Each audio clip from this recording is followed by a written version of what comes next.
BBMP ಮಾಜಿ mayor D Venkatesh ಮೂರ್ತಿ ಅವರನ್ನ ಬಿಜೆಪಿಯಿಂದಲೇ ಅಮಾನತುಗೊಳಿಸಲಾಗಿದೆ. ಪಕ್ಷದ ಹಿತಾಸಕ್ತಿಗೆ ವಿರುದ್ಧವಾಗಿ ಕೆಲಸ ಮಾಡಿದ ಆರೋಪದಲ್ಲಿ ಬೆಂಗಳೂರು ನಗರ ಬಿಜೆಪಿ ಅಧ್ಯಕ್ಷ ಪಿಎನ್ ಸದಾಶಿವ್ ಅಮಾನತುಗೊಳಿಸಿ ಆದೇಶಿಸಿದ್ದಾರೆ. ಡಿ ವೆಂಕಟೇಶ್ ಮೂರ್ತಿ 3 ಬಾರಿ ಕಾರ್ಪೊರೇಟರ್ ಆಗಿದ್ದರು. ಸಂಗೊಳ್ಳಿ ರಾಯಣ್ಣ ಬ್ರಿಗೇಡ್ ರಾಜ್ಯ ಪ್ರಧಾನ ಕಾರ್ಯದರ್ಶಿಯಾಗಿದ್ದರು. ರಾಯಣ್ಣ ಬ್ರಿಗೇಡ್ ಚಟುವಟಿಕೆಯಲ್ಲಿ ತೊಡಗಿರೋದ್ರಿಂದ 3 ದಿನದ ಒಳಗಡೆ ಉತ್ತರ ನೀಡುವಂತೆ ನೋಟಿಸ್ ಅನ್ನು ಕೊಟ್ಟಿದ್ದರು. ರಾಜ್ಯ ಬಿಜೆಪಿ ಘಟಕದ ನೋಟಿಸ್ಗೆ ಉತ್ತರಿಸದ ಹಿನ್ನೆಲೆಯಲ್ಲಿ ಅವರನ್ನ ಅಮಾನತು ಮಾಡಲಾಗಿದೆ.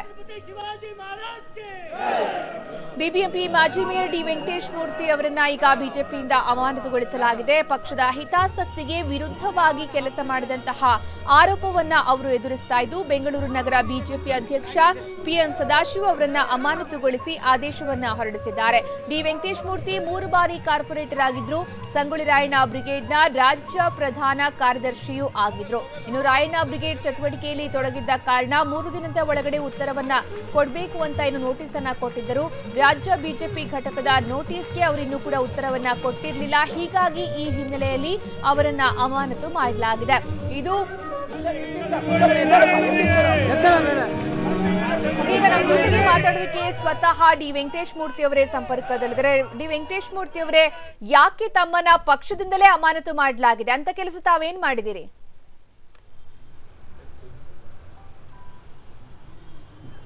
ನಾನು 90ನೇ ಇಸ್ವಿನಿಂದ ಭಾರತೀಯ ಜನತಾ ಪಕ್ಷದ ನಿಷ್ಠಾವಂತ ಕಾರ್ಯಕರ್ತನಾಗಿ ಉತ್ತರಳ್ಳಿ ಕ್ಷೇತ್ರದ ಪ್ರಧಾನ ಕಾರ್ಯದರ್ಶಿಯಾಗಿ 3 ಬಾರಿ ಕಾರ್ಪೊರೇಟರ್ ಆಗಿ ವಿವಿಧ ಸ್ಥಾಯಿ ಸಮಿತಿಗಳ ಅಧ್ಯಕ್ಷನಾಗಿ ವಿರೋಧ ಪಕ್ಷ ನಾಯಕನಾಗಿ ಮೇಯರ್ ಆಗಿ ಅತಿ ಹೆಚ್ಚಿನ ದಿನಗಳನ್ನ ಕಳೆದಂತನು. ಇಲ್ಲಿಯ ತನಕ ನಾನು ಯಾವುದೇ ಪಕ್ಷ ವಿರೋಧ ಚಟುವಟಿಕೆ ಮಾಡಲಿಲ್ಲ. ಈಗ ಯಾಕೆ ತಮ್ಮನ್ನ ಪಕ್ಷದಿಂದ ಅಮಾನತು ಮಾಡಲಾಗಿದೆ, ಕಾರಣ ಏನು ಅಂತ? ಅದಕ್ಕೆ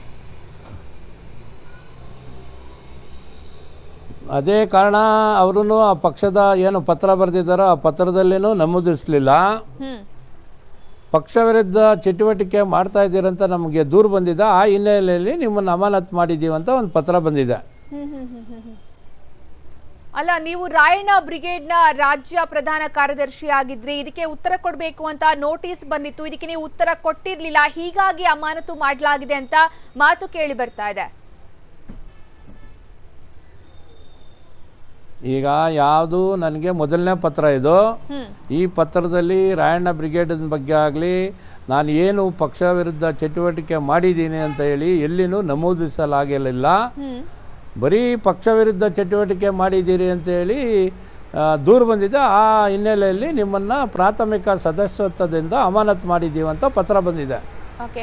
ಅಲ್ಲ ವೆಂಕಟೇಶ್ ಮೂರ್ತಿ ಅವರೇ, ತಾವು 3 ಬಾರಿ ಕಾರ್ಪೊರೇಟರ್ ಆಗಿದ್ದವರು, 90ರಿಂದ ಕೂಡ ಬಿಜೆಪಿಯಲ್ಲೇ ಸಕ್ರಿಯವಾಗಿದ್ದವರು, ತಾವು ಮಾಜಿ ಮೇಯರ್ ಕೂಡ ಆಗಿದ್ದವರು. ನಿಮ್ಮನ್ನ ಏಕಾಏಕಿ ಪಕ್ಷದಿಂದ ಅಮಾನತುಗೊಳಿಸಬೇಕು ಅಂದ್ರೆ ಒಂದು ಪ್ರಬಲ ಕಾರಣ ಇರಲೇಬೇಕಲ್ವಾ ಅಂತ? ಆ ಕಾರಣವನ್ನು ಪತ್ರದಲ್ಲಿ ನಮೂದಿಸಲಿಲ್ಲ. ಈಗೇನು ನನಗೆ ನೋಟಿಸ್ ನೀಡಿರೋಂಥದ್ದು ರಾಜ್ಯ ಸಿಟಿ ಅಧ್ಯಕ್ಷರಾಗಿರೋಂಥವ್ರು ಸದಾಶಿವ್ ಅವರು ನನ್ನ ಜೊತೆಯಲ್ಲಿ 2 ಸಾರಿ ಕಾರ್ಪೊರೇಟರ್ ಆಗಿದ್ದರು. ನಾನು ಮೇಯರ್ ಆಗಿದ್ದಾಗ ಸ್ಟ್ಯಾಂಡಿಂಗ್ ಕಮಿಟಿ ಅಧ್ಯಕ್ಷರಾಗಿದ್ದಂಥವ್ರು. ನನ್ನ ಹತ್ರ ಒಂದು ಫೋನ್ ಮುಖಾಂತರ ಕೂಡ ಆಗಲಿ ಯಾವುದೇ ಪತ್ರ ಮುಖಾಂತರ ಆಗಲಿ ನನ್ನ ಏನು ಕಂಪ್ಲೇಂಟು ದೂರುಗಳೇನಿದೆಯೋ ಯಾವುದೂ ಚರ್ಚೆನೂ ಮಾಡಿಲ್ಲ, ಏನೂ ಇಲ್ಲ. ಏಕಾಏಕಿ ಇವತ್ತು ನನಗೆ ಪತ್ರ ಮುಖಾನ ಅಮಾನತು ಮಾಡಿದ್ದೀವಿ ಅಂತ ಕಳಿಸಿದ್ದಾರೆ. ಯಾಕೆ ಕಳಿಸಿದ್ದಾರೆ ಏನು ಅಂತ ಅವ್ರನ್ನೇ ಕೇಳಬೇಕು. ಮತ್ತು ನಾನು ಅವ್ರಿಗೆ ಪತ್ರ ಮುಖೇನ ನನ್ನ ಸಸ್ಪೆಂಡ್ ಮಾಡಿದಿರಲ್ಲ, ಏನು ದೂರು ಬಂದಿದೆ ಕಾರಣ ನೀಡಿ ಅಂತ ನಾನೇ ಕೇಳ್ತೀನಿ. ಓಕೆ. ಅಲ್ಲ, ಅದಕ್ಕೂ ಮುಂಚೆ ಉತ್ತರ ಕೊಡ್ಬೇಕಂತ ನೋಟಿಸ್ ಇಶ್ಯೂ ಆಗಿತ್ತಲ್ಲ ವೆಂಕಟೇಶ್ ಮೂರ್ತಿ ಅವರೇ ತಮಗೆ? ಇಲ್ಲ, ಅದರಲ್ಲಿ ಮೆನ್ಷನ್ ಮಾಡಿದ್ದಾರೆ. ಯಾವುದೇ ನೋಟಿಸು ನನಗೆ ಬಂದಿಲ್ಲ. ಇದೇ ಮೊದಲನೇ ನೋಟಿಸು. ಓಕೆ. ಈಗ ಇದ್ದಕ್ಕಿದ್ದಂತೆ ಪಕ್ಷದಿಂದ ಅಮಾನತು ಮಾಡಿ ಆದೇಶವನ್ನ ಕೊಟ್ಟಿದ್ದಾರಲ್ವಾ, ತಾವೇನ್ ಮಾಡ್ತೀರಿ ಹಾಗಿದ್ರೆ ಈಗ ಮುಂದೆ?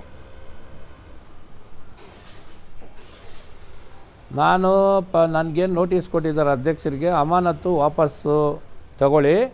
ನಾನು ಪಕ್ಷದ ನಿಷ್ಠಾವಂತ ಕಾರ್ಯಕರ್ತ, ನಾನು ಪಕ್ಷಕ್ಕಾಗಿ ದುಡಿಬೇಕು. ನನ್ನ ಪಕ್ಷದಲ್ಲೇ ಅಮಾನತನ್ನ ವಾಪಸ್ ತಗೊಂಡು ಪಕ್ಷದಲ್ಲಿ ದುಡಿಯೋದ್ರಿಗೆ ಅವಕಾಶ ಮಾಡಿಕೊಡಿ ಅಂತ ಪತ್ರ ಬರೀತೀನಿ.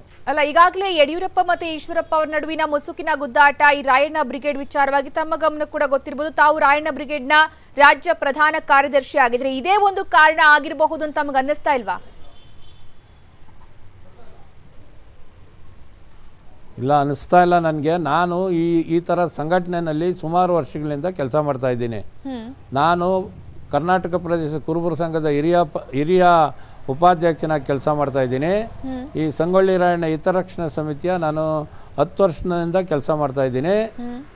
ಸಾಕಷ್ಟು ಸಂಘಟನೆಗಳಲ್ಲಿ ಕೆಲಸ ಮಾಡ್ತಾಯಿದ್ದೀನಿ. ಆದ್ದರಿಂದ ಈ ಸಂಘಟನೆಯಿಂದ ನನ್ನ ಅಮಾನತು ಮಾಡಿದ್ದಾರೆ ಅಂತ ನನಗೇನು ಅನಿಸೋಲ್ಲ.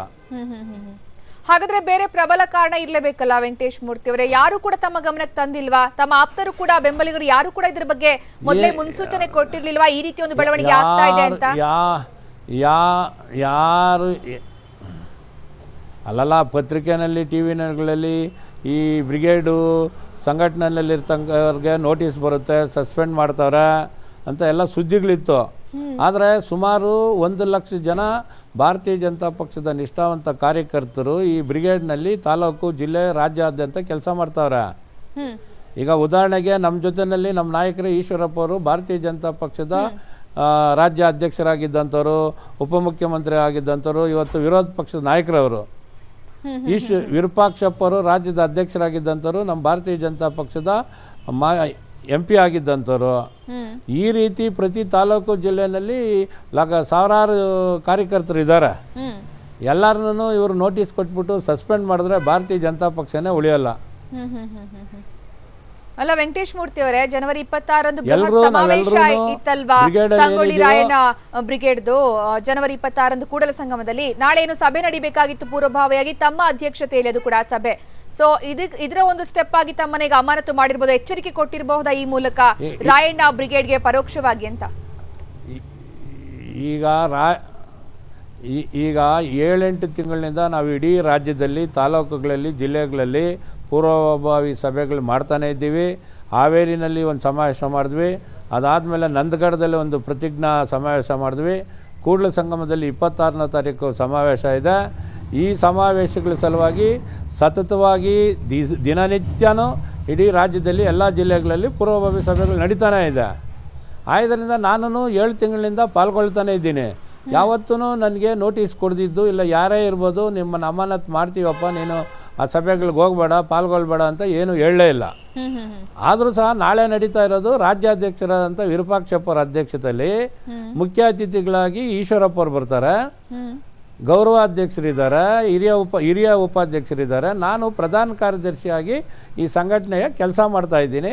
ನಾಳೆ ಪದ್ಮನಾಭನಗರದಲ್ಲಿ ಏನು ನಡೀತದೆ ಪೂರ್ವಭಾವಿ ಸಭೆ, ಅದಕ್ಕೆ ಎಲ್ಲರೂ ಬರ್ತಾರೆ, ಎಲ್ಲರೂ ಸೇರಿ ಒಟ್ಟಾಗಿ ಕೆಲಸ ಮಾಡ್ತಾ ಇದ್ದೀವಿ.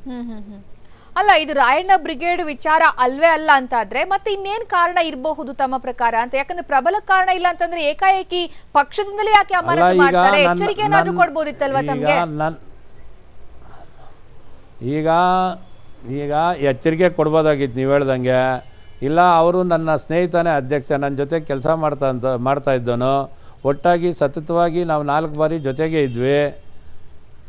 ಇದರಿಂದ ಏನೂ ನನಗೆ ಮಾಹಿತಿನೇ ಇಲ್ದಿರಾ ಏಕಾಏಕಿ ಅಮಾನತು ಮಾಡಿದ್ದಾರೆ. ಇಲ್ಲ, ಅಮಾನತಲ್ಲಾದರೆ ನೀವು ಸಂಗೊಳ್ಳಿ ರಾಯಣ್ಣ ಪೂರ್ವಭಾವಿ ಸಭೆಗಳಿಗೆ ಆ ಸಂಘಟನೆಯಲ್ಲಿ ನೀವು ತೊಡಸ್ಕೊಂಡಿರೋದ್ರಿಂದ ನಿಮ್ಮನ್ನು ಅಮಾನತು ಮಾಡ್ತಾ ಇದ್ದೀವಿ ಅಂತ ಆದ್ರೂ ಅದರಲ್ಲಿ ತೋರಿಸ್ಬೇಕಾಗಿತ್ತು. ಯಾವುದೇ ಕಾರಣ ಕೊಡ್ದಿರ ಅಮಾನತು ಮಾಡಿದ್ದಾರೆ. ಅದರಿಂದ ಅವರು ಅಮಾನತನ್ನ ರದ್ದು ಮಾಡಬೇಕು, ವಾಪಸ್ ತಗೊಬೇಕು. ಈ ಪ್ರಾಥಮಿಕ ಸದಸ್ಯತ್ವ ನಂದು ಮುಂದುವರಿಬೇಕು ಅಂತೇಳಿ ನಾನು ಅವ್ರನ್ನ ಪತ್ರದ ಮುಖಾಂತರ ಮನವಿ ಮಾಡ್ಕೊತೀನಿ. ವೆಂಕಟೇಶ್ ಮೂರ್ತಿ ಅವರೇ, ಈಗ ತಮ್ಮನ್ನ ಅಮಾನತು ಮಾಡಲಾಗಿದೆ, ಇದರ ಹಿಂದೆ PN ಸದಾಶಿವ ಅವರೇ ನಿರ್ಧಾರ ತಗೊಂಡಿದ್ದಾರೆ ಅನ್ಸುತ್ತಾ, ಅಥವಾ ಇನ್ನೂ ಹಿರಿಯ ನಾಯಕರು ಇದನ್ನ ಡಿಸಿಷನ್ ತಗೊಂಡಿರಬಹುದು ಅಂತ ಅನ್ನಿಸ್ತಾ ಇದೆಯಾ ತಮಗೆ ಬೆಳವಣಿಗೆ ನೋಡ್ತಾ ಇದ್ರೆ? ಈಗ ಅವರೇ ಆ ಪತ್ರಕ್ಕೆ ಸೈನ್ ಹಾಕಿರೋದು, ಆದ್ದರಿಂದ ಅವರೇ ನಿರ್ಧಾರ ತಗೊಂಡಿರ್ತಾರೆ ಅಂತ ಅನಿಸುತ್ತೆ ನನಗೆ. ಅಧ್ಯಕ್ಷರು, ಅವರು ನಗರ ಜಿಲ್ಲೆ ಅಧ್ಯಕ್ಷರು, ಅವ್ರಿಗೆ ಪೂರ್ಣ ಅಧಿಕಾರ ಇರುತ್ತೆ. ಆದ್ರೂ ಒಂದು ಪ್ರೊಸೀಜರ್ ಇರುತ್ತೆ, ಒಂದು ನೋಟಿಸ್ ಕೊಡಬೇಕು, ಅದ್ರಿಗೆ ಉತ್ತರ ತಗೊಬೇಕು.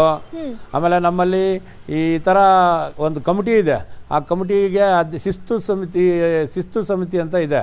ಅದ್ರಿಗೆ ಶಂಕರಪ್ಪ ಅಂತ ರಾಯಚೂರಿನವರು ಮಾಜಿ ವಿಧಾನ ಪರಿಷತ್ ಸದಸ್ಯರವರು, ಅವ್ರಿಗೆ ಯಾರಾದರೂ ಪಕ್ಷದ ವಿರುದ್ಧ ಚಟುವಟಿಕೆಗಳು ಮಾಡಿದ್ರೆ ಅವ್ರಿಗೆ ದೂರು ಸಲ್ಲಿಸಬೇಕು.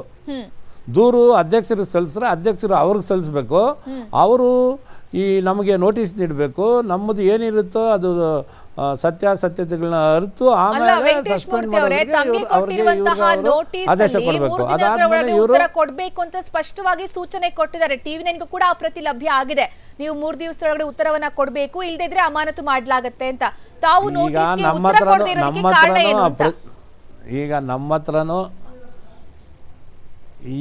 ನಮ್ಮ ಹತ್ರ 3 ದಿವಸಗಳಲ್ಲಿ ಕೊಟ್ಟಿರೋ ನೋಟಿಸು ನಿಮ್ಮ ಹತ್ರನಿಲ್ಲ, ನನ್ನ ಹತ್ರನಿಲ್ಲ.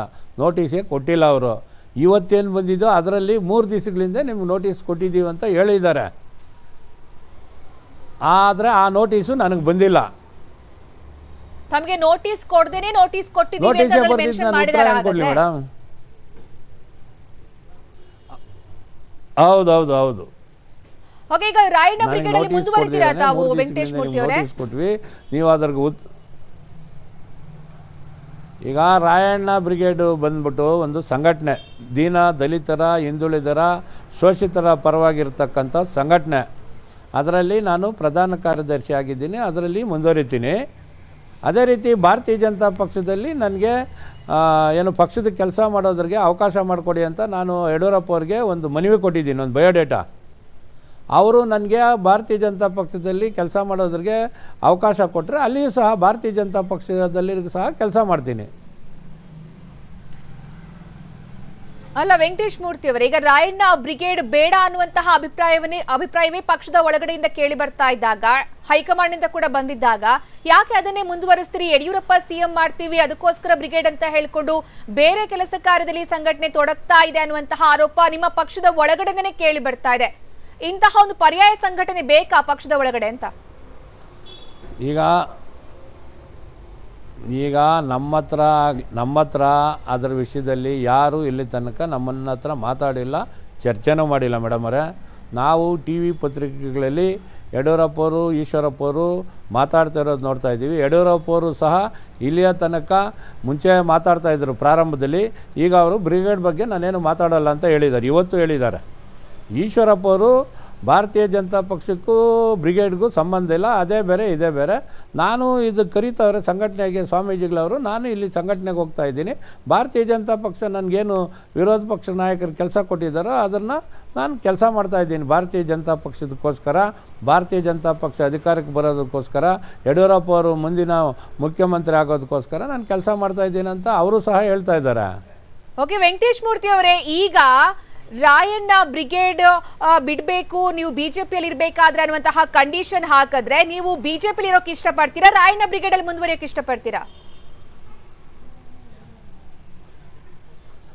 ಈಗ ಮೊದಲನೇ ಪ್ರಾಶಸ್ತ್ಯ ನಾನು ಈ ಮಟ್ಟಕ್ಕೆ ಬರಬೇಕಾದ್ರೆ, ಕಾರ್ಪೊರೇಟ್ರು ಮೇಯರ್ ಆಗಬೇಕಾದ್ರೆ ಭಾರತೀಯ ಜನತಾ ಪಕ್ಷ ಕಾರಣ. ನಾನು ಮೊದಲನೇ ಪ್ರಾಶಸ್ತ್ಯ ಭಾರತೀಯ ಜನತಾ ಪಕ್ಷಕ್ಕೆ ಕೊಡ್ತೀನಿ. ಅದೇ ರೀತಿ ದೀನರಿಗೆ, ದಲಿತರಿಗೆ, ಹಿಂದುಳಿದ ಜನಾಂಗದಲ್ಲಿ ಹುಟ್ಟಿರೋ ಅಂಥ ನಾನು, ಶೋಷಿತರಿಗೆ ಅನ್ಯಾಯ ಆಗ್ತಾಯಿದೆ, ಅವರೆಲ್ಲ ನಮ್ಮ ಹತ್ರ ಬರ್ತಾ ಇದ್ದಾರೆ. ನಮ್ಗೆ ಅನ್ಯಾಯ ಆಗ್ತಾಯಿದೆ, ನಮಗೆ ಆ ಪಕ್ಷದವ್ರು ನಮ್ಮನ್ನು ಕಡೆಗಣಿಸ್ತಾ ಇದ್ದಾರೆ, ಈ ಪಕ್ಷದವ್ರು ಕಡೆಗಣಿಸ್ತಾ ಇದ್ದಾರೆ, ನಮಗೆ ಸರ್ಕಾರದಲ್ಲಿ ಏನೇನು ಮೀಸಲಿಟ್ಟಿದ್ದಾರೋ ಆ ಹಣ ಬರ್ತಾಯಿಲ್ಲ, ನಮಗೆ ನ್ಯಾಯ ಸಿಗ್ತಾಯಿಲ್ಲ, ನಮ್ಮ ಪರ ನೀವು ಹೋರಾಟ ಮಾಡಬೇಕು ಅಂತ ಬರ್ತಾ ಇದ್ದಾರೆ ಜನ. ಅವ್ರಿಗೋಸ್ಕರ ನಾನು ಈ ಸಂಘಟನೆಯಲ್ಲಿ ಪ್ರಧಾನ ಕಾರ್ಯದರ್ಶಿಯಾಗಿ ಕೆಲಸ ಮಾಡ್ತೀನಿ. ವೆಂಕಟೇಶ್ ಮೂರ್ತಿ ಅವರೇ, ನೀವೇ ಹೇಳ್ತೀರಿ ರಾಯಣ್ಣ ಬ್ರಿಗೇಡ್ ನ ಉದ್ದೇಶ ಯಡಿಯೂರಪ್ಪರನ್ನ ಸಿಎಂ ಮಾಡೋದು ಅಂತ. ಆದ್ರೆ ನಿಮ್ಮ ನಾಯಕರೇ, ಬ್ರಿಗೇಡ್ ನ ನಾಯಕರೇ ಹೇಳ್ತಾರೆ ಯಡಿಯೂರಪ್ಪರನ್ನ ಸಿಎಂ ಮಾಡೋದೇ ನಮ್ಮ ಉದ್ದೇಶ ಅಲ್ಲ, ಬ್ರಿಗೇಡ್ನವರ ಸಪೋರ್ಟ್ ಇಂದ ಸಿಎಂ ಆಗೋದು ಬೇಡ ಅಂತ ಯಡಿಯೂರಪ್ಪ ಅವರು, ಈಶ್ವರಪ್ಪ ಅವರೇ ಹೇಳ್ತಾ ಇದ್ದಾರೆ. ಸೊ ಏನಿದು ನಿಮ್ಮಲ್ಲೇ ಈ ಗೊಂದಲ ಇದೆ ಅಲ್ವಾ, ಯಾಕೆ ಈ ಬ್ರಿಗೇಡ್ ಅನ್ನ ಮುನ್ನಡೆಸ್ತಾ ಇದ್ದೀರಿ ಅನ್ನುವಂತಹ ವಿಚಾರವಾಗಿ? ಈಗ ನಮ್ಮ ಬ್ರಿಗೇಡ್ ಹೇಳಿದ್ನಲ್ಲ ಮೇಡಮ್, ದೀನ ದಲಿತರ ಪರ, ಹಿಂದುಳಿದವ್ರ ಪರ, ಶೋಷಿತವ್ರ ಪರ ಹೋರಾಟ ಮಾಡ್ತಾ ಇರೋಂಥದ್ದು.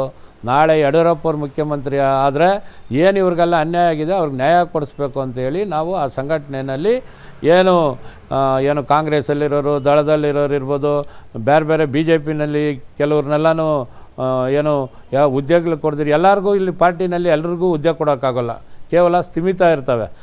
ಅಲ್ಲಿ ಬಿಟ್ಟ ತಕ್ಷಣ ಅವ್ರು ಬೇರೆ ಬೇರೆ ಪಾರ್ಟಿಗಳಿಗೆ ಹೋಗೋಕ್ಕೆ ಅಲ್ಲಿ ಪ್ರಯತ್ನ ಪಡ್ತಾ ಇರ್ತಾರೆ.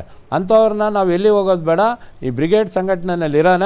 ಮುಂಚೆ ದಿನಗಳಲ್ಲಿ ಒಳ್ಳೆಯ ಸರ್ಕಾರ ಬರೋದ್ರಿಗೆ ನಾವು ಪ್ರಯತ್ನ ಮಾಡೋಣ. ಸರ್ಕಾರ ಬಂದಾದ ಮೇಲೆ ನಿಮಗೆಲ್ಲ ನ್ಯಾಯ ಒದಗಿಸ್ತೀವಿ ಅಂತೇಳಿ ಈ ಬ್ರಿಗೇಡ್ನ ಮೂಲಕ ಅವ್ರನ್ನೆಲ್ಲ ಜೊತೆಗೆ ಹಾಕ್ಕೊಂಡು ಅವರ ಒತ್ತಾಯದ ಮೇರೆಗೆ ನಾವು ಇಲ್ಲಿ ಕೆಲಸ ಮಾಡ್ತಾಯಿದ್ದೀವಿ. ಓಕೆ, ಧನ್ಯವಾದ ವೆಂಕಟೇಶ್ ಮೂರ್ತಿ ಅವರೇ ನಮ್ಮ ಜೊತೆಗೆ ಇಷ್ಟೊತ್ತು ಮಾತಾಡಿದ್ದಕ್ಕಾಗಿ.